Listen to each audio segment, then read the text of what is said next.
People who go to others' homes for work, what is the weirdest thing you have seen? Before we start with the first story, please hit a subscribe and ring the notification bell to stay updated with us. Story 1. Electrician here. Was wiring a new room when I stumbled upon a secret door. Behind it, a small, fully decked out disco room, mirror ball, neon lights, the works. All crammed into a space no bigger than a closet. The homeowner just winked and said, "Every house needs a little secret party spot. I've seen a lot of odd things, but that secret disco takes the cake." Made me wish I brought my dancing shoes to work. Story 2. I used to do on-site tech support for an internet service provider. Both of my instances involved animals. One was a goat that was a house pet and chewed up the hem of my pants as I worked. The other was 2 pet chinchillas, which I was encouraged to interact with. They were so soft.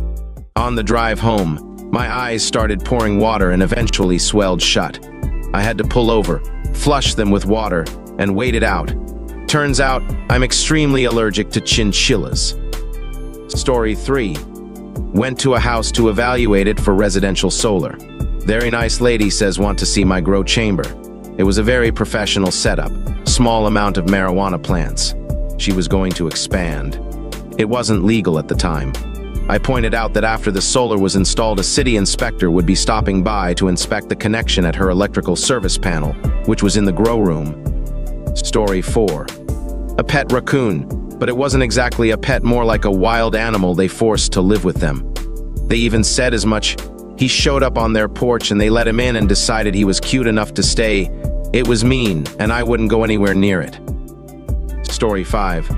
Taxidermy tiger, or the hoarder house with stacks of paper to the ceiling and rats the size of beagles, or a person's entire butthole, the entire thing.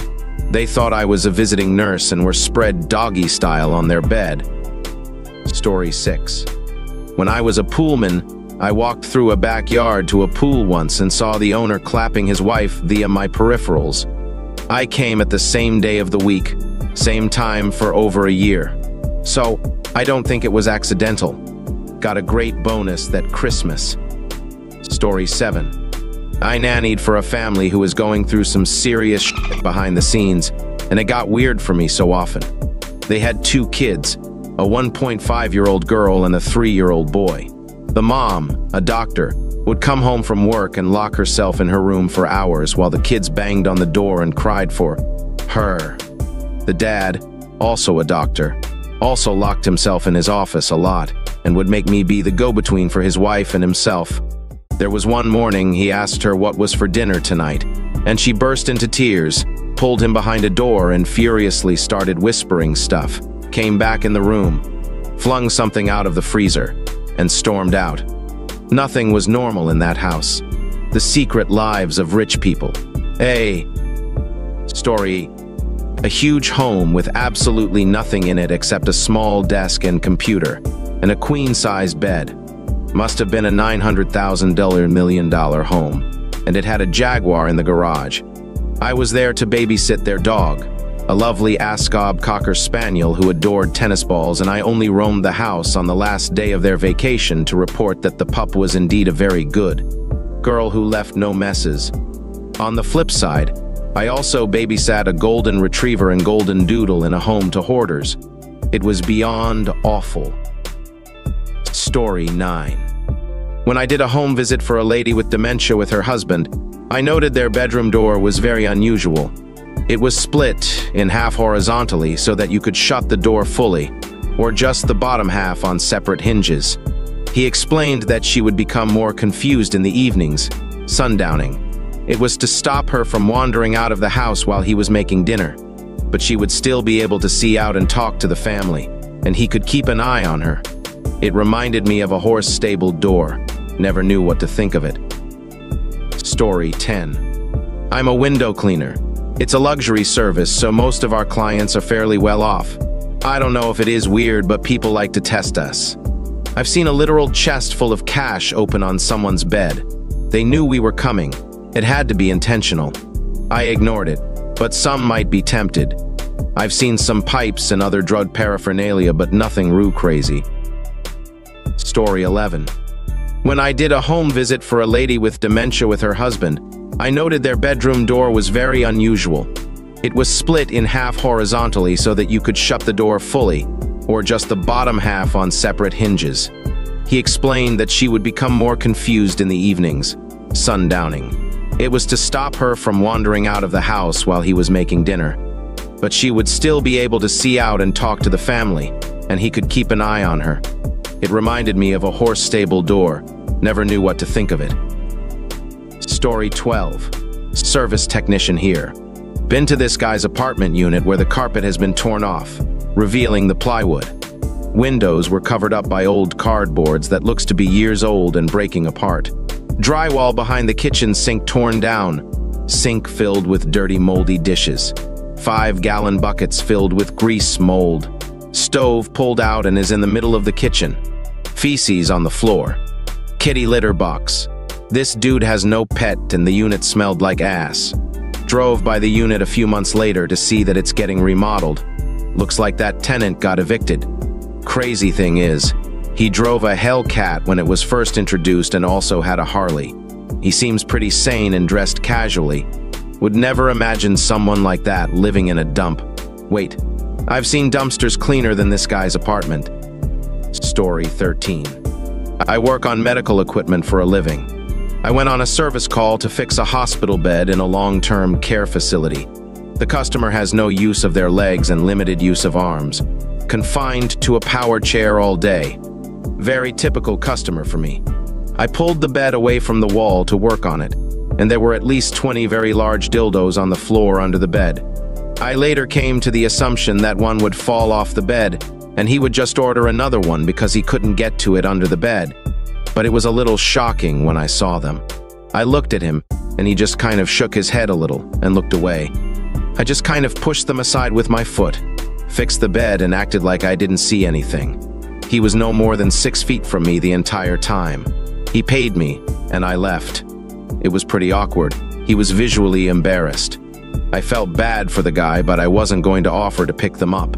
I'm very thankful that I put on gloves before I get out of the van.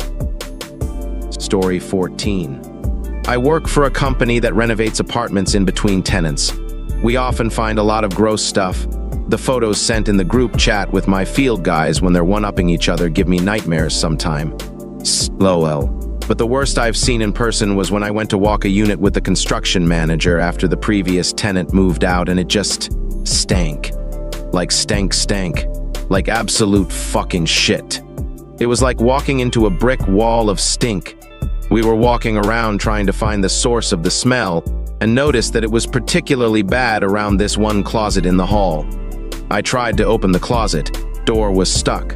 The construction manager tries and gets it open with considerable effort, at which point we are confronted with a roughly shoulder-height wall of dog and/or cat shit in various stages of rot.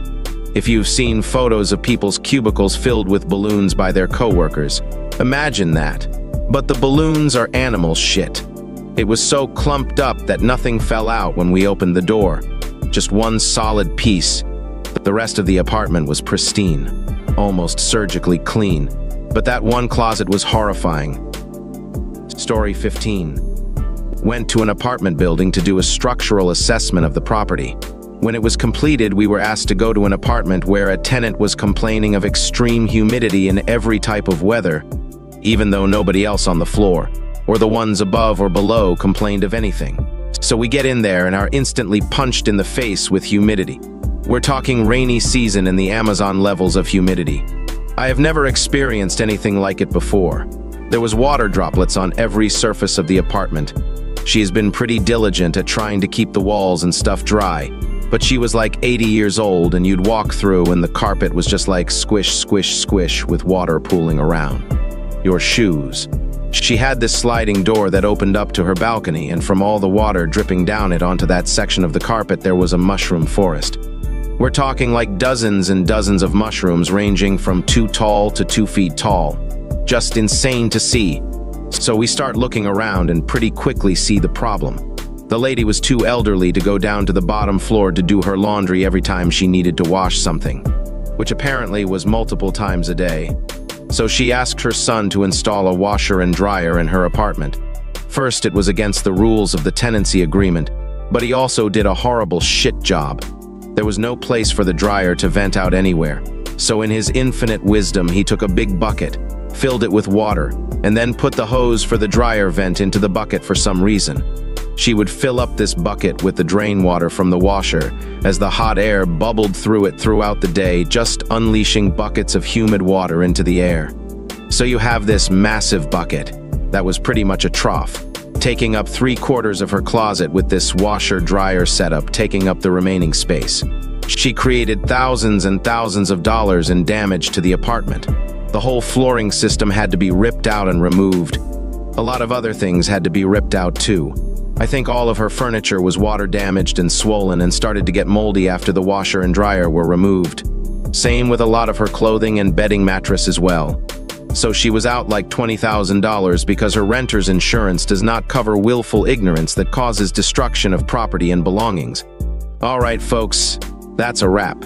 If you like more of this, please hit a thumbs up and subscribe to the channel.